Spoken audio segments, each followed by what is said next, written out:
নমস্কার বন্ধুরা, আজকের রেসিপি হচ্ছে গুলশা ট্যাংরা মাছের রেসিপি। তো আমি আগে মাছগুলো কেটে ধুয়ে ভেজে নিয়েছি। এখন আমি কড়াই বসিয়ে দিয়েছি। কড়াই আমার গরম হয়ে গেছে।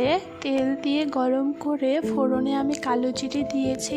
এরপর আগে থেকে কুচি করে কেটে নিয়েছিলাম দুটি টমেটো দিয়ে একটু নেড়েচেড়ে ভেজে নিয়ে এরপর থেতো করে রাখা একটি রসুন দিয়ে দিলাম। এরপর আগে থেকে কেটে রাখা একটি পেঁয়াজ কুচি দিয়ে দিচ্ছি। টমেটো আর পেঁয়াজ হালকা লাল লাল করে এখন ভেজে নেব। ভেজে নেওয়া হয়ে গেছে একটু লাল লাল করে হালকা আর কি। এখন আমি পরিমাণ মতো এখানে লবণ দিয়ে দিচ্ছি।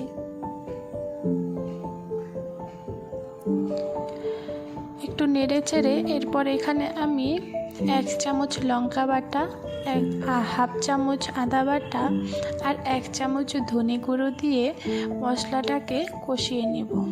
আর পরিমাণ মতন হলুদ দিয়ে দিচ্ছি।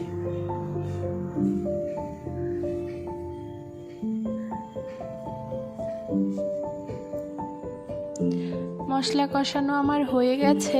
এখন আমি এখানে ঝোলের জন্য জল দিয়ে দিচ্ছি। জল দিয়ে মশলাগুলোকে কিছুক্ষণ ফুটিয়ে নেব। এরপর এই মাছগুলো ভেজে রেখেছিলাম। জল আমার ফুটেই গেছে। এখন আমি মাছগুলো দিয়ে কিছুক্ষণ আবারও ফুটিয়ে নেব ঝোলটাকে।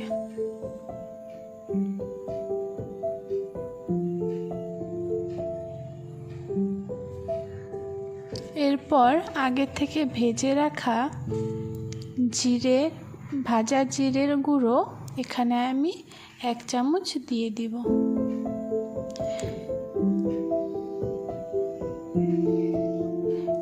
নামানোর আগে ধনেপাতা কুচি দিয়ে আমি ট্যাংরা মাছের তরকারিটি নামিয়ে নিব। তৈরি আমার গুলশা ট্যাংরার চচ্চড়ির রেসিপি। সকলেই বাড়িতে ট্রাই করে দেখবেন।